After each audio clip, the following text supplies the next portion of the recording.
I don't have a lot to say, just gonna make a quick little comment. Actually, it's a personal statement towards my good old buddy, Steve Harper. How you doing, Steve?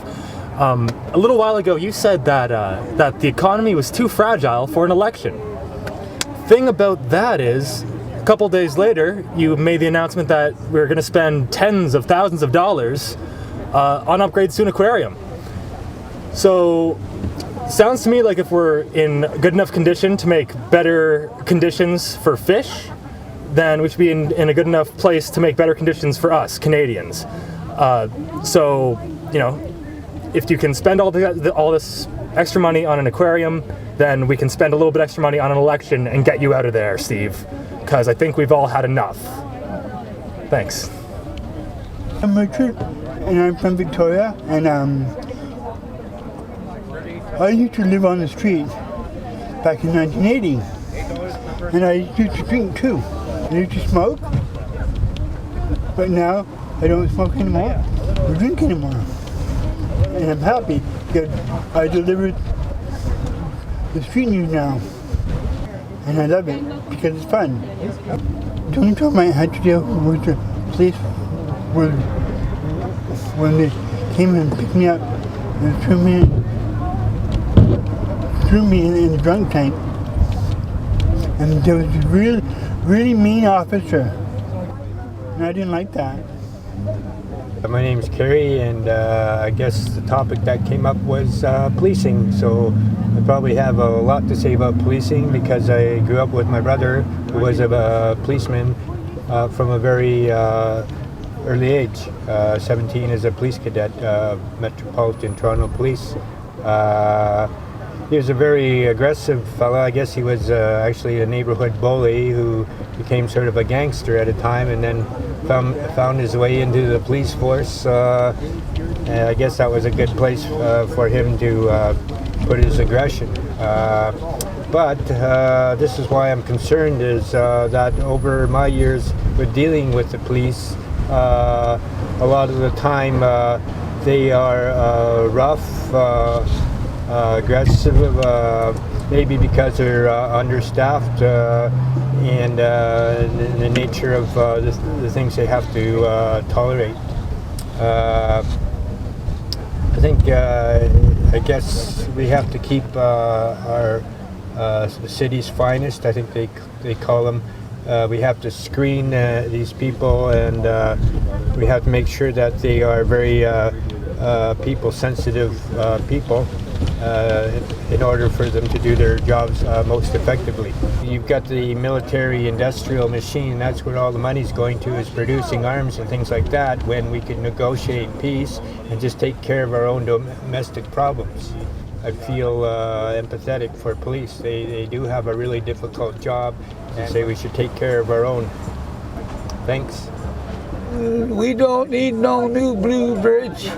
We don't know whatever thing they're building there or thinking about building. How about building shelters for the homeless? Something for the homeless. I mean, I'm not homeless anymore because the Lord helped me. So how about the Lord helps the government think about it? Help the homeless. Let's get shelters. I know affordable housing. Thank you very much.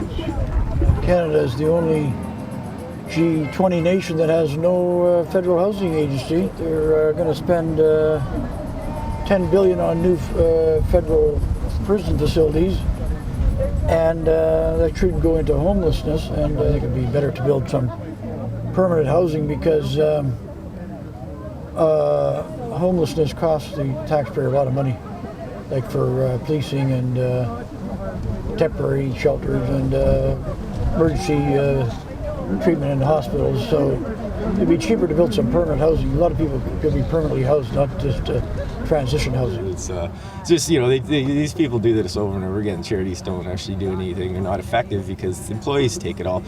I think it's, you know, what good is it to give money to this charity whenever they're just keeping it for themselves? That's You know, that's how Judas did things. The guy that betrayed Christ, he collects the name of Christ, that he's keeping all the money for himself and his friends. That's not Jesus. That's just makes Jesus look like an asshole. I'm partially homeless a lot of times. I do a lot of couch surfing. I'm definitely poor. I'm one of the sort of half working poor. Lately I've been doing a lot of bottling to make my way through. I'm getting old. I'm 48. I can't even afford a one-bedroom place in this city. My experiences with police, good and bad, as long as you're not being an asshole to them. Security people are completely different. They are mostly wannabe cops who have definite power problems. I don't respect false authority. As far as the police go, yeah, I've been beat around by a couple of them.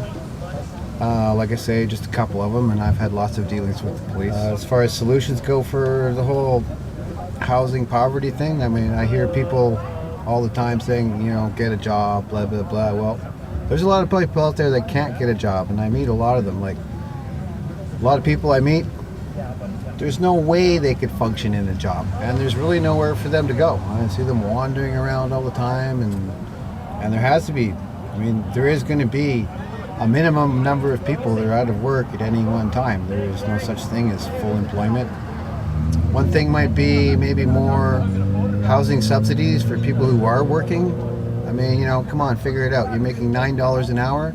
You're not going to be able to afford $800 a month in rent. It just is not possible. And ready? Yep. 500 refugees can come to our country, and we can feed them, we can house them, we can open a jail cell, and we can open the medical services to them. But you can't house 500 people down here. You got that? Everything good? Sound check on that one good? That's good.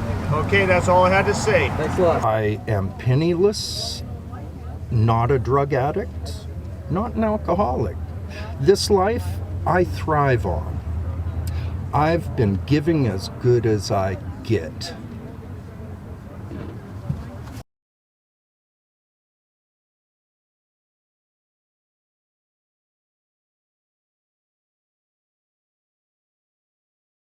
Hello.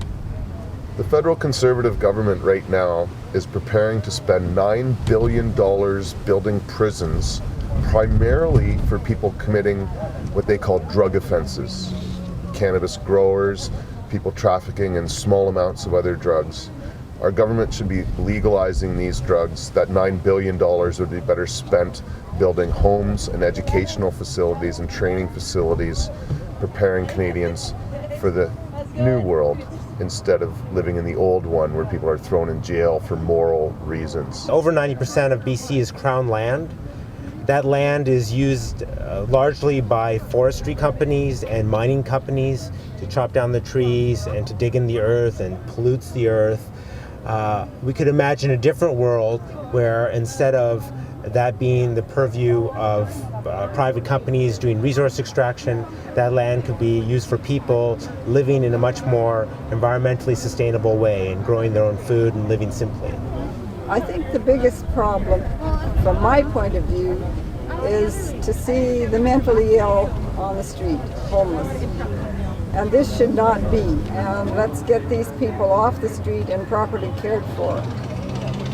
Then we'd have, we could easily then cope with the remaining people who are on the street.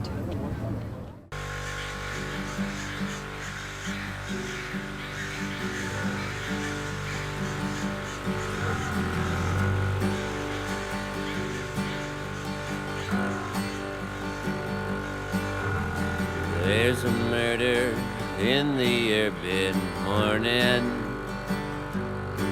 All the ghetto birds are squawking and are cawing.